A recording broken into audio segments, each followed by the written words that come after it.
Hello बेटा, next topic है features of monetary policy of RBI.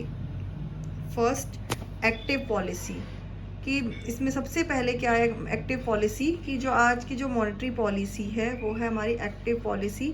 इससे पहले की जो पॉलिसी थी मॉनेटरी पॉलिसी वो पैसिव पॉलिसी थी, जिसमें हमारी पैसिव पॉलिसी मीन्स कि जिसमें जो इकॉनमी स्टेबल थी और जो हमारे इसमें मार्केट ऑपरेशंस थे वो नेचुरल फोर्सेस पे डिपेंड थे। लेकिन अब RBI did not use the measure. इसमें क्या है कि आरबीआई कोई मॉनेटरी पॉलिसी के मेजर्स अडॉप्ट नहीं किए जाते थे क्रेडिट को कंट्रोल करने के लिए। लेकिन अब आरबीआई फॉलो करती है एक्टिव पॉलिसी, जिसके अंदर सभी मेजर्स लिए जाते हैं for credit control. Second, controlled money supply. Monetary policy of RBI achieving contradictory objective of economic growth and controlling inflation। Economic growth को प्रमोट करने के लिए जहाँ मोर सप्लाई मनी सप्लाई की ज़रूरत होती है और कंट्रोल करने और इन्फ्लेशन को कंट्रोल करने के लिए मनी सप्लाई को रोकना पड़ता है। देखो दो चीज़ें, इकोनॉमिक ग्रोथ को प्रमोट करने के लिए हमें चाहिए मनी सप्लाई की पैसा चाहिए, लेकिन इन्फ्लेशन मनी सप्लाई जैसे ही बढ़ता है इन्फ्लेशन बढ़ जाता है और उसकी वजह से क्या हो रहा है इन्फ्लेशन बढ़ रहा है। तो हम इन दोनों चीज़ों को साथ में रखना होता है, ध्यान देना है। तो RBI feels that more credit is required for economic growth then it expand credit. But if जब आरबीआई को लगता है कि मोर क्रेडिट चाहिए, जिस टाइम पर मोर क्रेडिट चाहिए वहाँ पर वो क्रेडिट को एक्सपेंड कर देता है, क्रेडिट एक्सपेंशन पॉलिसी अडॉप्ट करता है। और जब लगता है कि इन्फ्लेशन बढ़ रहा है तो वहाँ पर वो क्रेडिट को रेस्ट्रिक्ट करता है और वहाँ पर वो मनी सप्लाई को कंट्रोल करता है। Third, seasonal variation. Monetary policy is characterized by the changing behavior of the busy and slack season.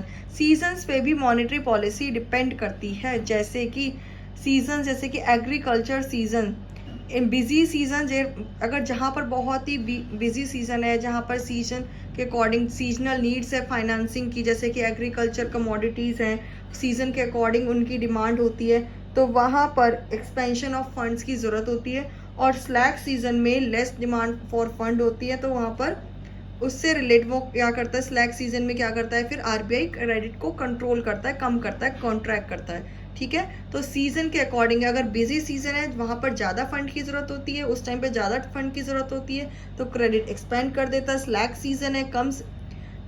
Season है डिमांड कम है फंड्स की, तो वहाँ पर क्रेडिट को कम कर दिया जाता है, कॉन्ट्रैक्ट कर दिया जाता है। Next, flexible monetary policy has been changed according to the change in market conditions and requirement। कि monetary policy market condition और change के अकॉर्डिंग जो requirement उनके अकॉर्डिंग change होती है।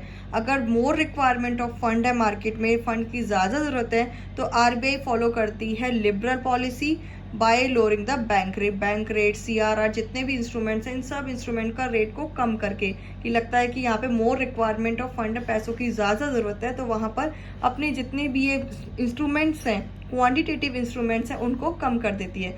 और फिर अगर आरबीआई को ये लगता है कि मोर फंड्स चाहिए इकोनॉमिक ग्रोथ के लिए, तो भी आप जो लिबरल मॉनेटरी पॉलिसी को अडॉप्ट करता है। लेकिन अगर इन्फ्लेशन हाई है तो इन्फ्लेशन को कंट्रोल करने के लिए फिर क्या करेगा आरबीआई, टाइट मॉनेटरी पॉलिसी को अडॉप्ट करेगा। Next, investment and saving.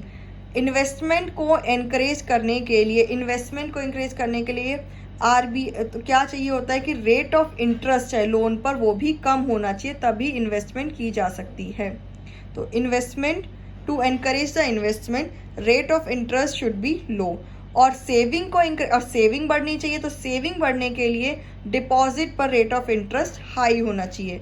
तो आरबीआई इस तरह की मॉनेटरी पॉलिसी अडॉप्ट करती है जो इन्वेस्टमेंट और सेविंग ओरिएंटेड होती है।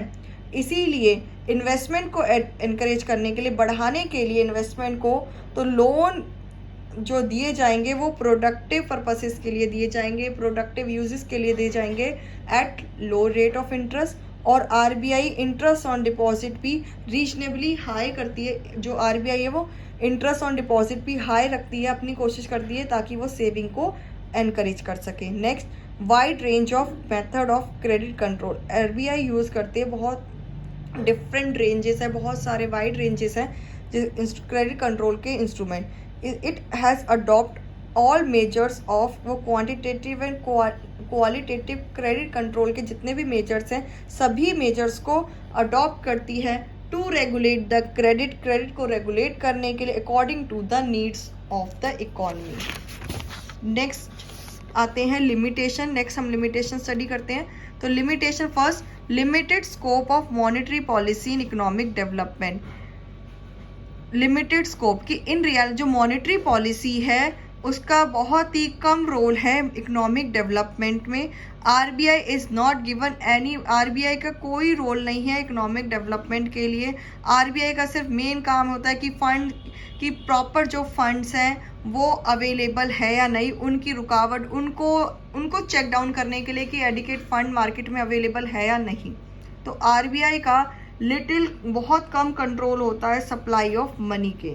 ठीक है। Second, limited role in controlling inflation की मॉनेटरी पॉलिसी है आरबीआई का, सिर्फ एक लिमिटेड रोल है इन्फ्लेशनरी जो इन्फ्लेशन को कंट्रोल करने के लिए, क्योंकि प्राइसेस हैं वो अफेक्ट होते हैं बहुत सारे फैक्टर से, और money supply is only the one of the factor that affect the prices. तो ये सिर्फ एक फैक्टर है, लेकिन उसके अलावा और भी बहुत फैक्टर्स है जिसकी वजह से इन्फ्लेशन इंक्रीज होता है। तो सिर्फ आरबीआई की वजह से सिर्फ इन्फ्लेशन को हम कंट्रोल, मतलब मॉनेटरी पॉलिसी की वजह से हम इन्फ्लेशन को कंट्रोल कम करने में लेस इफेक्टिव है। Next, poor banking habit. जो इंडियन लोग हैं, पॉपुलेशन है, उनकी जो बैंकिंग हैबिट है वो बहुत ही पुअर है। क्या है कि बैंक क्रिएट कर रहा क्रेडिट आउट ऑफ द जो बैंक है, जो वो क्रेडिट मिलता है वो पब्लिक से, जो पब्लिक डिपॉजिट करते हैं उससे, लेकिन जो लोग हैं वो प्रेफर करते हैं to make of use of cash rather than cheques को कम यूज़ करके कैश को ज़्यादा यूज़ करते हैं। ठीक है। तो जो बैंकिंग के जो लोगों की हैबिट है उसके अकॉर्डिंग की वजह से भी मॉनेटरी पॉलिसी इतनी इफेक्टिव नहीं होती। Next, under developed money market. Money market जो है हमारे, जैसे कि जिसमें गवर्नमेंट सिक्योरिटीज़ हैं, ट्रेजरी बिल्स, ये मनी मार्केट्स में इंस्ट्रूमेंट्स होते हैं, मनी मार्केट इंस्ट्रूमेंट्स। ये परचेज, इसमें जो गवर्नमेंट सिक्योर ट्रेजरी बिल्स है ये सारे मनी से रिलेटेड जो भी हैं ये इंस्ट्रूमेंट परचेज और सोल्ड किए जाते हैं, खरीदे और बेचे दिए जाते हैं। लेकिन हमारे जो कंट्री है उसमें जो वीक मनी मार्केट है वो, इसका मतलब क्या है कि एक तो ऑर्गेनाइज्ड मनी मार्केट और एक, क्योंकि हमारे पास जो मनी मार्केट है वो दो तरीके से डिवाइड है, एक ऑर्गेनाइज्ड मनी मार्केट और एक अनऑर्गेनाइज्ड। और जो मॉनेटरी पॉलिसी से वर्क करती है ऑर्गेनाइज्ड मनी मार्केट में, लेकिन जो अनऑर्गेनाइज्ड मनी मार्केट है, जो इनके बियॉन्ड मनी मार्केट, जो इन इंस्ट्रूमेंट्स के बिना, जहाँ पे ऑर्गेनाइज सेक्टर नहीं है, जो कॉमन पब्लिक जो मनी में डील करती है वो लोन देते हैं और लेते हैं, वो उन वाले से में ये जो मनी मॉनेटरी पॉलिसी है वहाँ ये इफेक्टिव नहीं होती। Next, existence of black money. Black money की वजह से जो मॉनेटरी पॉलिसी की वर्किंग है वो भी लिमिटेड हो जाती है, क्योंकि ब्लैक मनी का कोई रिकॉर्ड नहीं होता कि कौन बोरोअर है और कौन लेंडर है, किससे लोन लिया है, और गवर्नमेंट भी इसको कंट्रोल नहीं कर सकती। ठीक है। Next, conflicting objective. जो इकोनॉमिक डेवलपमेंट का ऑब्जेक्टिव है कि मॉनेटरी पॉलिसी, मतलब हमें इकोनॉमिक डेवलपमेंट को करने के लिए मॉनेटरी पॉलिसी को एक्सपेंड करना होगा, लेकिन अगर प्राइस को, और दूसरा ऑब्जेक्टिव ये भी आ जाता है कि इन्फ्लेशन को कंट्रोल करना, प्राइस को कंट्रोल करना, स्टेबल करना, उसके लिए मॉनेटरी पॉलिसी को कॉन्ट्रैक्ट करना है। तो इन दोनों के बीच में प्रॉपर बैलेंस बनाना गवर्नमेंट फेल हो जाती है। Next, lack of coordination with the fiscal policy. Monetary policy और फिस्कल पॉलिसी का कोऑर्डिनेशन ज़रूरी है, ताकि क्या कि जो इन दोनों के जो ऑब्जेक्टिव है एक दूसरे के अगेंस्ट ना जाए, ना फिस्कल पॉलिसी के और ना ही मॉनेटरी पॉलिसी के। क्योंकि if fiscal policy involves huge deficit financing effort of monetary policy, ये होना चाहिए कि वो कंट्रोल करे मनी सप्लाई को। अगर डेफिसिट फाइनेंसिंग है तो मनी सप्लाई का ये होना चाहिए कि मनी सप्लाई को कंट्रोल करे, लेकिन वो फेल हो जाता, क्योंकि डेफिसिट फाइनेंसिंग का मतलब यहाँ पर क्या होता है कि अगर डेफिसिट फाइनेंसिंग की पॉलिसी है तो printing of more notes by the RBI to give loan to the government. और प्रिंटिंग ऑफ मोर लोड, अगर प्रिंटिंग ऑफ मोर नोट्स की अगर ज़्यादा नोट्स प्रिंट कर दिए तो इसकी वजह से मनी सप्लाई इंक्रीज हो जाती है, लेकिन RBI can not regulate deficit financing, और आरबीआई इस चीज़ को रेगुलेट नहीं कर पाती।